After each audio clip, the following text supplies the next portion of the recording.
Blog Talk Radio.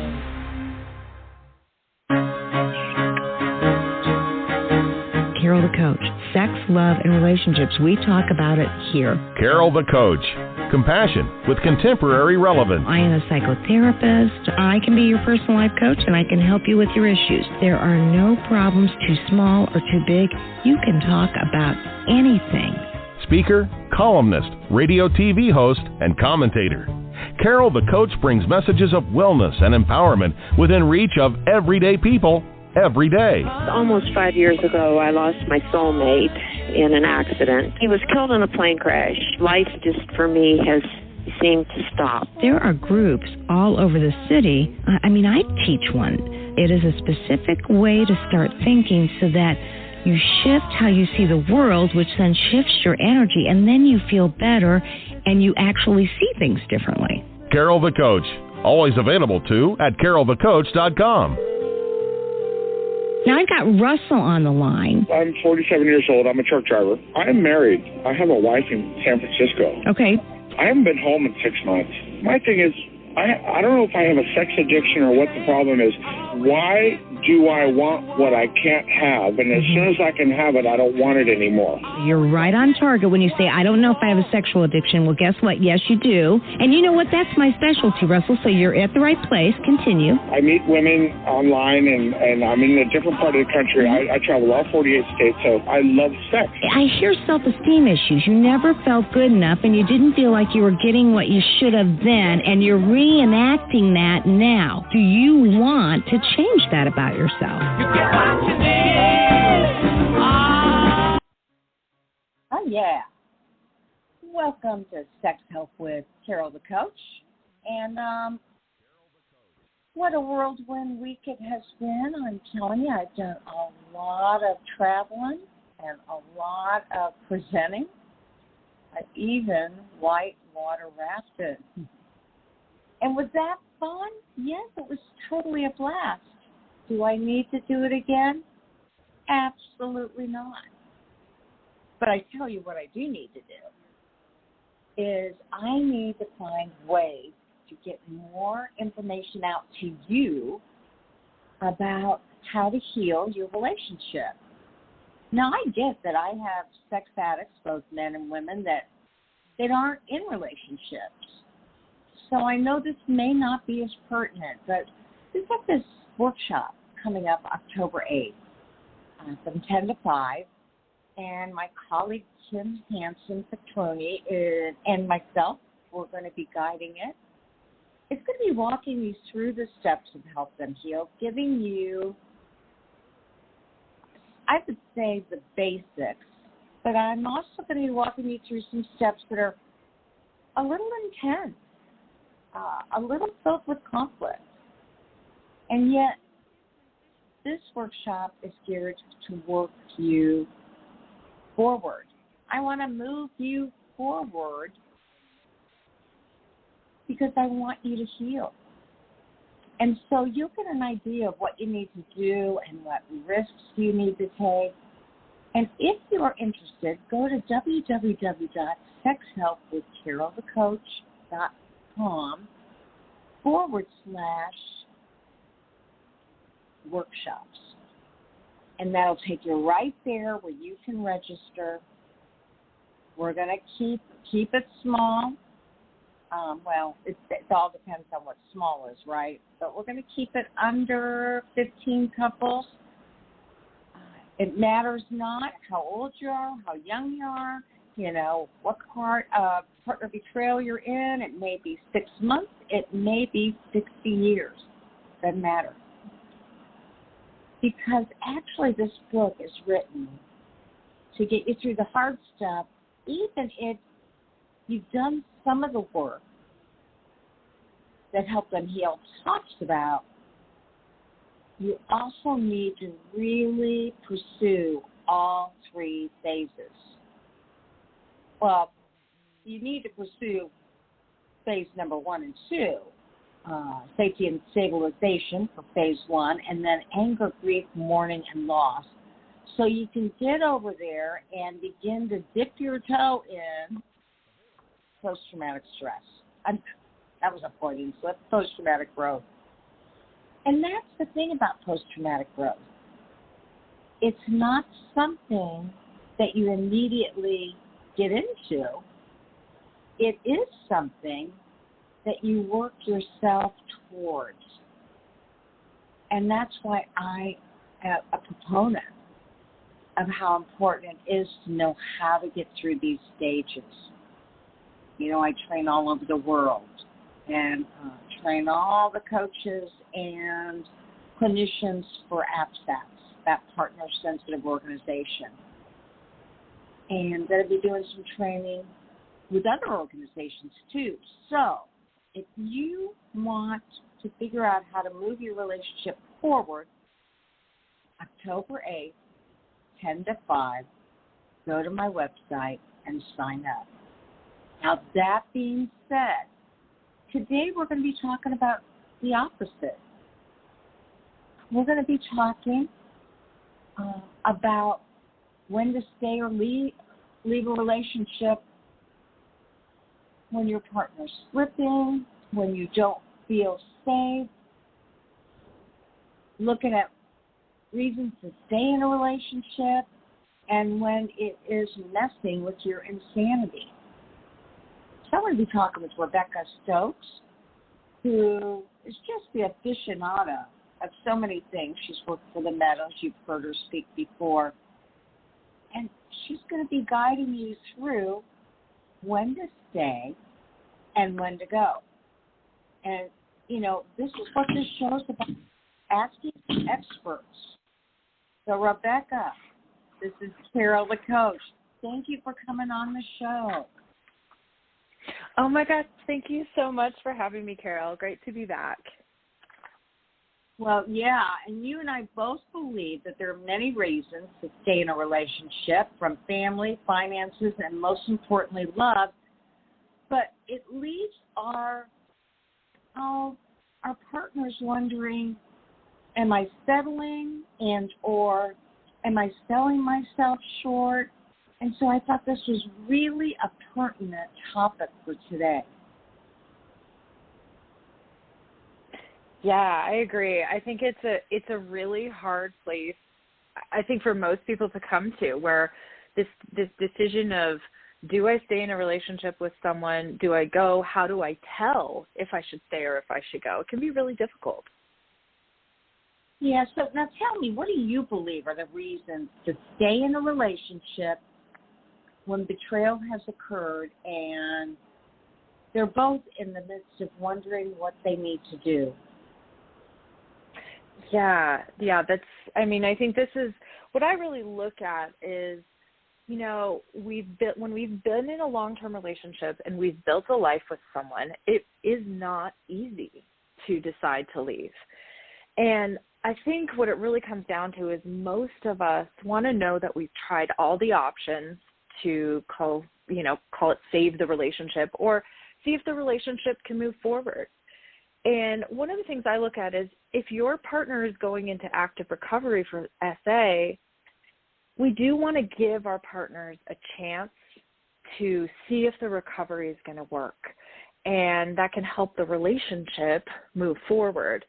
And I guess what I look at is, you know, the research out there is that if you can learn how to go through a rupture in a relationship and learn how to repair, it's actually really amazing for your nervous system and your partner's nervous system. And, you know, those of us working in the field with sex addiction, we see couples all the time work through things. So it is possible to do. And so how do they measure that? I mean, because we all know that, you know, it may be that the addict looks like he or she is doing really well, and then there's slips and relapses. I know you talk about green, red lights in a relationship.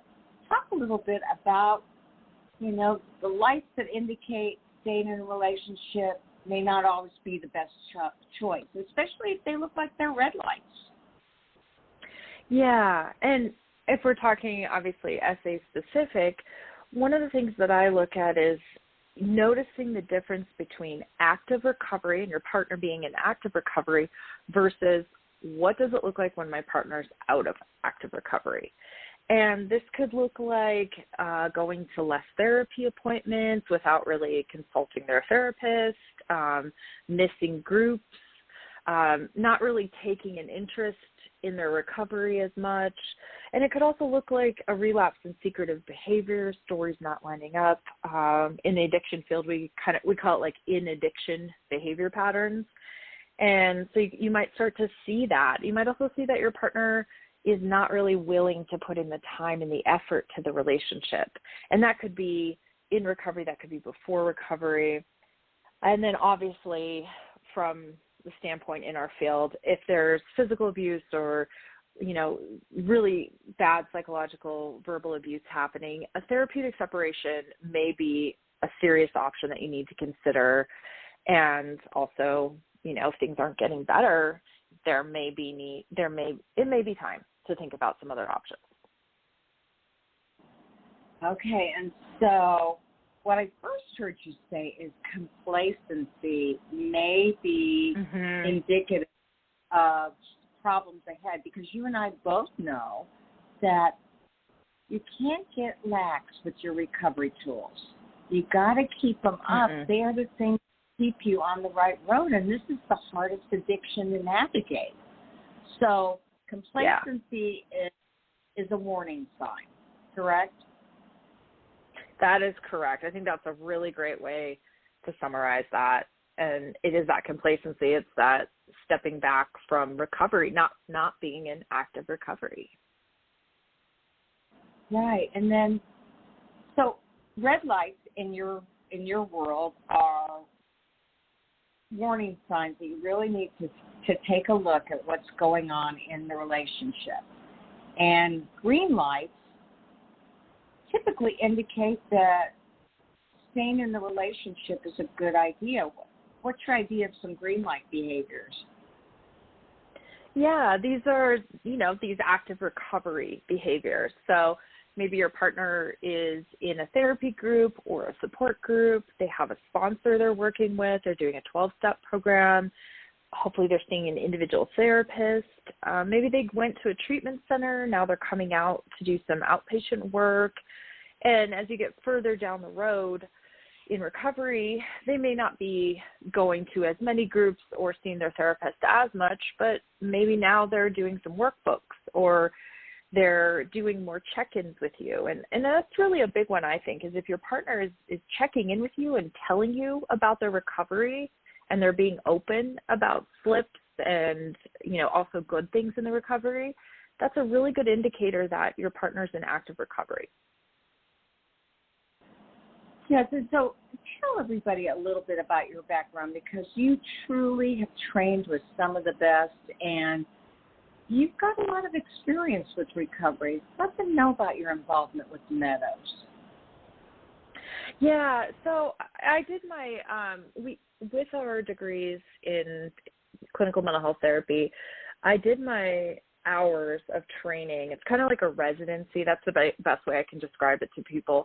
It's a residency where we go do hours. And I chose to go to the Meadows because it's an amazing trauma facility and also really a place about different types of addictions. And that's what I love about the Meadows, is that it's about, hey, we're not just going to look at one thing. We're going to try to see you as a whole person and really see what's going on a lot of different levels. And I love that about the Meadows, and I think it's really helpful when you turn that onto sex addiction and looking at, relationships and other parts of what it is to go through an addiction. Yeah, absolutely. And obviously, you and I both know that when somebody is brave enough to get into treatment, whether it's Meadows or Pine Grove or there's fabulous rehab centers all over the country, it's really a good sign that they're getting the best, most concentrated amount of help that they can. And typically they're in no shorter than 2 weeks, and most of the time 45 days, and maybe even 4 to 6 weeks after that if they need that continued help. why do you think rehab is such a stronghold for men or women that are having trouble staying in recovery? Yeah, I think, well, I guess what I've seen is, like you're talking about, there are some amazing recovery centers and treatment centers all over the country. And what I always look for is treatment centers that have a trauma-informed view on treatment. I think that's really, really important because for a lot of people, I always see the addiction as a coping tool gone awry, right? It's a tool that we're overusing. It's a tool that has been overused. And so these really amazing treatment centers can help you get through to the roots of what's really going on at the bottom. And I think that's where the changes really, really start. And that's why I think having, 30 days, 45 days, someplace where you can really work on yourself, it's a gift. It's an amazing gift you can give yourself. Yes, and of course we really appreciate the rehab centers that include families, include the partners, so that they're not left in the dark to wonder what's next in their life. And 20 years ago, there were very few programs that had invited family or invited the spouse. And so, again, a green light would be if the addict is really wanting his spouse or her spouse, depending on the sex of the addict, to be an active part of the recovery. Can you tell us a little bit about that? Yeah. So I think it's really looking at, this openness, right? Being able to talk about things. And hopefully you will, if you're going through sex addiction recovery with your partner, you eventually begin to work with a couples therapist. And then you begin to find ways that you can actually, start to talk to each other about some deeper things and start to ask for needs and wants in the relationship that maybe you weren't asking about before. Also, when you've been through some betrayal trauma, you may need to put in some checks and balances, some ways to communicate better about triggers. And so hopefully these are ways that you begin to communicate and you can begin to grow as a couple. Got it. So now more about your philosophy, which is really, really interesting. I mean, other than kind of exploring the green lights that tell you that your partner is doing well, you also know that past traumas and betrayals impact the brain and nervous system, leading to cloudy decision-making. And so let me ask you, how do you help a partner work through his or her trauma responses so that they have better executive functioning and can do a better job of making decisions? Yeah, that's a really good question. Yeah, I mean, a lot of it, I think it starts in the beginning about IDing what's going on. So if you're the partner, being able to recognize that you've been through a lot of trauma, most likely, and it is hard to come back from that. And so when we look at the nervous system in our bodies, the first thing I try to explain to people is that it is very normal to have a nervous system response to a real or perceived threat. So an example would be like in the past, if your partner would act out by texting you and saying, hey, I'm staying late at work, but instead they were, going out and having an affair. And let's say now you're in recovery, and you and your partner in recovery, you're working through it, but you get a text from your partner that says, hey, I'm working late. Well, most likely your nervous system is going to have a response to that, a reaction, and that's normal. But it's a reaction to a past trauma in the moment, and so you're being triggered. And it's not actually happening, because if your partner is in active recovery and they're not acting out, your partner is no longer doing that behavior. but your body doesn't know that. So that's a way I can kind of explain that nervous system reaction in the body. Yeah, that makes sense. And so let's face it, trauma takes a while to calm down. It's not something that you can work on for a couple of weeks to be better. Mm-mm. Why do you think partners feel the trauma? I mean, so many partners say, I feel like I'm going crazy. I just don't know myself anymore. This isn't me. And I say, you're right. That's a trauma response. What do you tell them? Yeah. Well, so the way I explain it, and again, my background is as a trauma therapist, I do a lot of work on a somatic level. So I'm a somatic experiencing practitioner. I also do EMDR. And what I look at is the nervous system and our biology. So this idea is that we have this window of tolerance, and this is a place where we can rest and digest. We feel calm. We feel grounded in our bodies. When there's a real or perceived threat, we're going to have a response, right? And it's a survival response. We're going to maybe think about fighting or running, right? Fight, flight. We may also have a freeze response in our body. All of these are normal responses because we're mammals, and that is our biology. A way I describe it, too, is if you think of, the gazelles out on the Serengeti, the gazelles are just eating the grass, doing gazelle things, and then, oh, my gosh, here come the cheetahs looking for lunch. Well, the gazelles don't talk about what they should do or, have a discussion. The gazelles run. They just naturally run. They don't even think about it. Their nervous systems take over. And we have that in our bodies, too. In these moments of real or perceived threat within a relationship, because relationships are very important to us as social mammals, we have nervous system responses which can actually make us feel like we're crazy.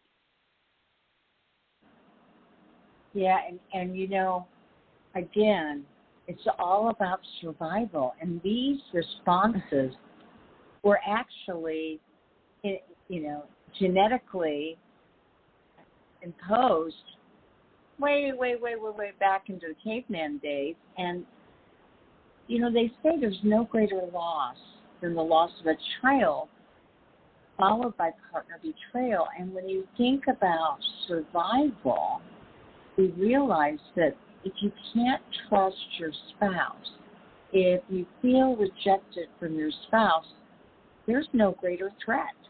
And so, obviously, and I would encourage everybody to watch that YouTube. It is, all you need to do is put Giselle and Cheetah, and you'll see how that Giselle just goes right into freeze and pretends that she or he are dead, and the cheetah just doesn't feel the need to pursue what's already dead and moves on.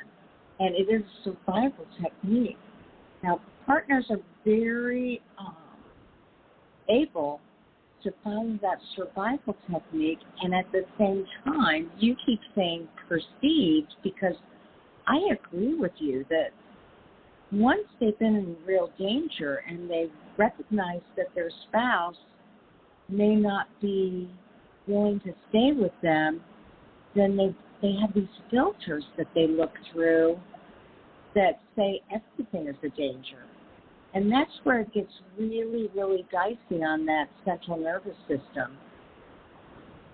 What kind of books do you recommend for partners that are experiencing trauma responses and want more help to get through this? Oh, yeah. Yeah, I think the classic book is The Body Keeps the Score by Bessel van der Kolk.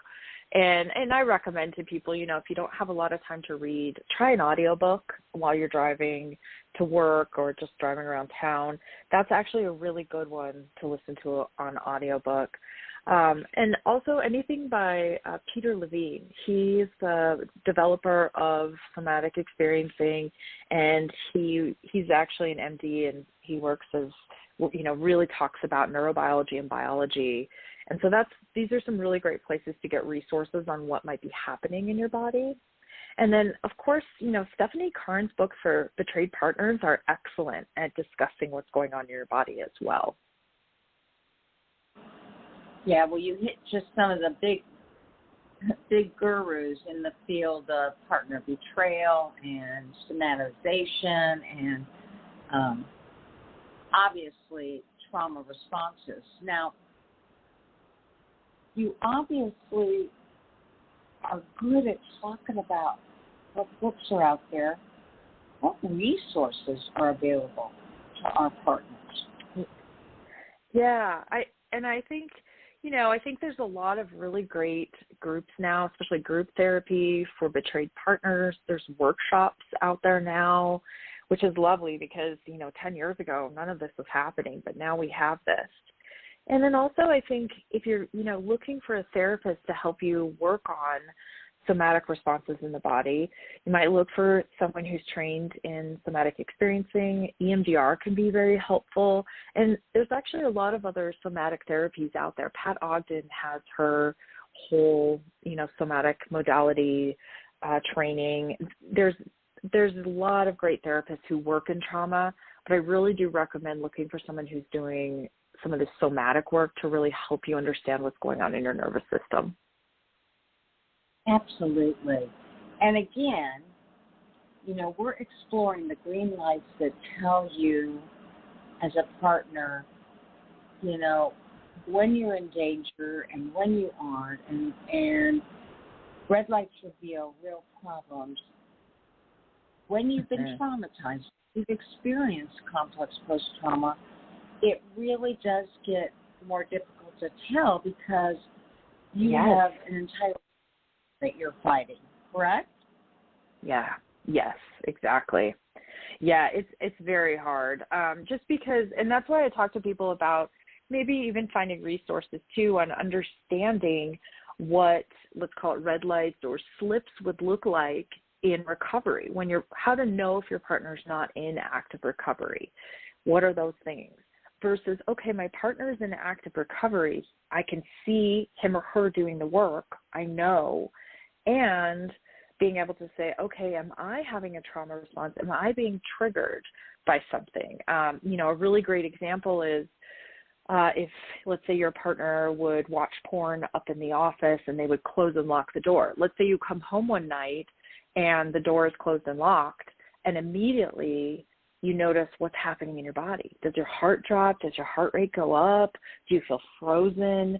You have a trauma response in that moment. Now, it could be that your partner, if they're in active recovery, you later find out, they were on a Zoom call for work.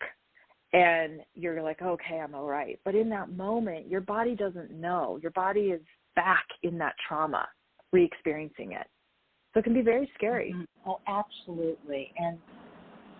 And so you've had years and years and years of experience. Let me just ask you, why have you stayed in this field, and what do you see has changed the most in terms of resources for partners? Yeah, I think what I see is I think that there's actually a lot of hope in SA recovery because so much work has been done in the last 30 years on understanding what's going on and just in the field of addiction in general. And we really do have really amazing therapy modalities now. You can go do all of this therapy trauma work and feel very different afterwards. So I think just even having these trauma therapies now that are really, they're evidence-based, they're well-researched, these modalities are working. We also have so much more now with books, with people being open and talking about what it's like to be a betrayed partner and staying in a relationship and working through it. The world of EFT couples therapy has developed significantly in the last 20 years. There are so many more resources that are trauma-informed now, and I really think that's what has been a game changer for addiction. Yeah, absolutely. So now, obviously, should you stay or should you go? And what I've heard you saying is it really depends on how hard he's working. And also, you and I both believe in working a recovery program, but also working a relational program. And if he's not willing to go the extra mile and really help you to feel safe, that's a reason to either stay with him and just decide you're going to have a roommate, or separation and see what you really need in your life to make you feel confident and safe and happy again. Now, if you had somebody that came to you and presented a mate who was not working in any way, shape, or form on recovery, maybe you even sensed a bit of narcissism, what might you tell her? Well, obviously, I guess I'm, as an EFT couples therapist, I'm a really big believer that you can work through a lot of things if you're willing to put in the time. But if your partner is not interested in putting in the time to do the work, you're at a crossroads.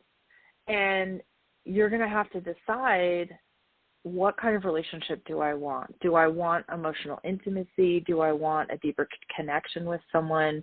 Do I want to feel seen and heard and safe in the relationship?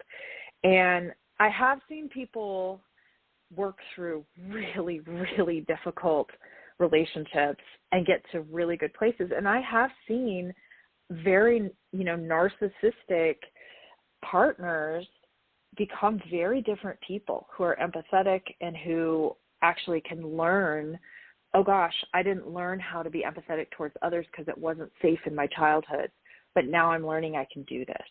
And I have seen that. So I think it is possible, but it's really about you and your partner need to be doing the work. It can't be one-sided. Yeah, that's a good observation. And as well as I, that sometimes you do watch a partner who is more afraid of change than the uncertainty of, will her spouse ever get healthy? And that's when we work on their self-esteem and we have them work on themselves so that they can find happiness and joy in their own relationships with others, so that they're not as dependent on their husband or wife. Wouldn't you agree? Oh, yeah. I think diversifying and having lots of people in your life who you can gain emotional support from is huge. And also, really understanding who you are as a person at a core level, that helps us be in healthy relationships where both parties are equal. Both parties are helping each other in times of need and also, being there for celebration with each other and supporting each other. Well, I know that, you had sent me some information and you had said, what if an addict cheats? What if I can't ever trust them again? How will I ever be able to tell if I should move on past these issues, or is the relationship just doomed? And then you said, sometimes the problem isn't your partner. Now, what does that mean? Yeah. Well, and this is going back into what we were talking about with those trauma responses, right? Where it's being able to, as a betrayed partner, to, again, separate out, all right, if my partner's in active recovery and I see the signs and we have good communication going, when I'm getting triggered, why am I thinking about leaving the relationship? Why am I having this trauma response that's making me maybe not think very clearly about what I need to do? And part of this is, we were talking a little bit about the biology in the body, but part of this is also the biology in the brain, where when we go into a trauma response, right, we are in a survival mode. We are running from a tiger in that moment, whether it's real or perceived. And our brains shut down the frontal lobes. We get rid of executive function. We get rid of our language centers. If you're running from a tiger, you do not need to be talking about it. You are just running from the tiger. And so we don't make very clear decisions when we are out of our window of tolerance. And so I talk to partners about that. If your partner is doing all of the right things and is in active recovery, we want to help your nervous system start to understand, hey, things are safer now, and your partner isn't slipping, but what's happening with you? Well, I get that. But if they are a cheater, if they aren't being relational, if they really put themselves first before their family and their spouse, could the problem still be them, the partner? I mean, I think that's it's a, you know, you'd have to look deeper. What I would look at that point is if there is a repeat pattern that has been going on in the relationship, and again, their partner really isn't getting better, and the same behaviors keep occurring that are causing hurt in the family and to the partner. Well, yeah, this is where we need to think about that betrayal bonding. And is there a problem staying with a person who's hurting you? And what's going on here? And this is where it may be some of that deeper trauma that could be related to, you know, family systems, some attachment trauma, things like that. And yeah, there are times where if a partner is not getting better and things are continuing to be hurtful and painful in the relationship, yeah, you might need to make a decision to not be in that relationship anymore, or at least do therapeutic separation and give your partner more time in recovery to see if it gets better. Well, you better believe it. And what we want to be very clear is that we're not saying that the partner is at blame for anything. I mean, this has happened to you. You didn't ask for it. You didn't deserve it. And both Rebecca and I are saying we definitely want to identify how you are being affected, and could there be trauma responses that are affecting your judgment and your choices and your life. Regardless, it is up to you as a partner to live your best life, and that means looking into some of those treatments, some of those supports, and some of those resources to get you better. Because you didn't ask for it, but now you've got to at least live your best life, whether you stay or whether you go. And Rebecca Stokes, it is always such a pleasure to hear, let's face it, how astute you are in seeing the total picture. How can people get a hold of you if they want to know more about you? Yeah, you can follow. I've got my website, which is just my author website, which is just RebeccaStokes.com. And then I have my private practice therapy, which is Northern Sun Therapy in Bozeman, Montana.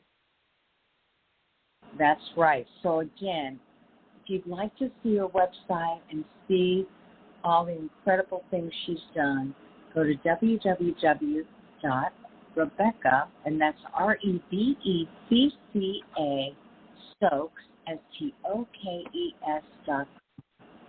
Thanks, Rebecca, for helping us look at what we need to do when you're at that yellow light and you don't know whether you need to stay or whether you go.